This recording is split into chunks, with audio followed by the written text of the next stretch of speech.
बच्चों, मैं राजेंद्र गांधी अपने YouTube चैनल में आपका स्वागत करता हूं। आज की वीडियो में हम संस्कृत व्याकरण से संबंधित विषय पर चर्चा करने वाले हैं। तो आइए आज का वीडियो शुरू करते हैं। आज का विषय है उपपद विभक्ति। सबसे पहले इसकी परिभाषा समझेंगे। जो विभक्ति किसी विशेष पद पर आश्रित हो उसे उपपद विभक्ति कहते हैं।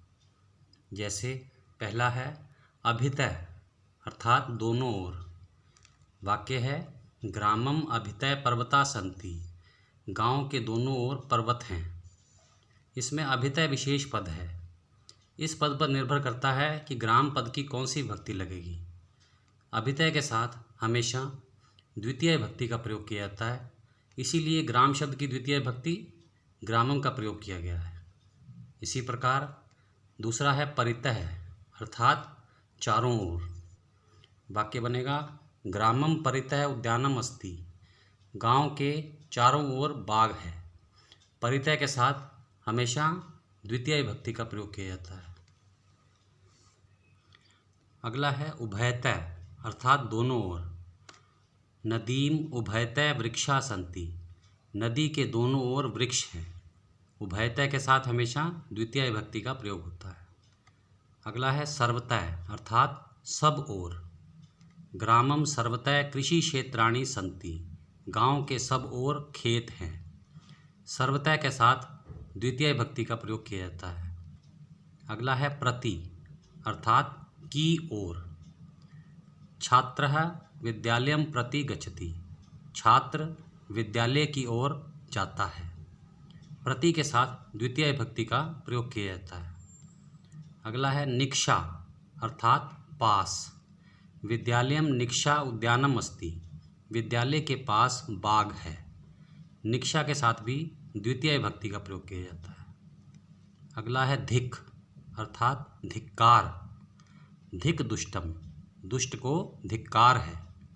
धिक के साथ भी द्वितीय विभक्ति का प्रयोग किया जाता है। अगला है सह अर्थात साथ। बालिका बालकेन सह खेलती, बालिका बालक के साथ खेलती है। सह पद के साथ हमेशा तृतीय विभक्ति का प्रयोग किया जाता है, इसीलिए बालक शब्द की तृतीय विभक्ति बालकेन का प्रयोग किया गया है।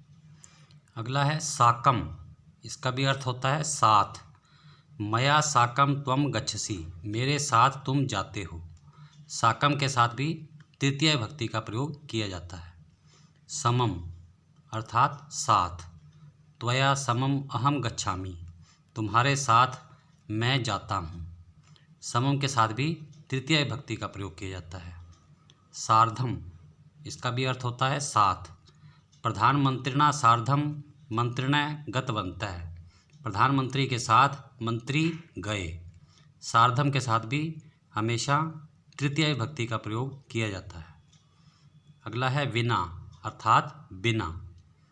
ज्ञानेन विना जीवनम वृथा, ज्ञान के बिना जीवन व्यर्थ है। विना के साथ तृतीय विभक्ति का प्रयोग किया जाता है। प्यारे बच्चों, विना के साथ द्वितीय विभक्ति का भी प्रयोग किया जा सकता है। उस अवस्था में ज्ञानेन के स्थान पर ज्ञानम लिखा जाएगा। अगला है अलम अर्थात बस। अलम विवादेन, झगड़ा बस करो अर्थात मत करो। जहाँ पर अलम का अर्थ होता है बस, वहाँ पर अलम के साथ तृतीय विभक्ति का प्रयोग किया जाता है और अलम वाक्य के शुरू में आता है। अगला पद भी है अलम, लेकिन इसका मतलब यहाँ पर है पर्याप्त अर्थात सफिशिएंट। रामय रावणाय अलम, राम रावण के लिए पर्याप्त है। जहाँ पर अलम का अर्थ पर्याप्त होता है वहाँ पर अलम के साथ चतुर्थी विभक्ति का प्रयोग किया जाता है और अलम वाक्य के अंत में आता है। अगला है नमः अर्थात नमस्कार। गुरुवे नमः, गुरु को नमस्कार। नमः के साथ हमेशा चतुर्थी विभक्ति का प्रयोग किया जाता है। अगला है स्वाहा अर्थात अर्पित करना या समर्पित करना। अग्नये स्वाहा, अग्निदेव के लिए समर्पित। स्वाहा के साथ चतुर्थी विभक्ति का प्रयोग किया जाता है।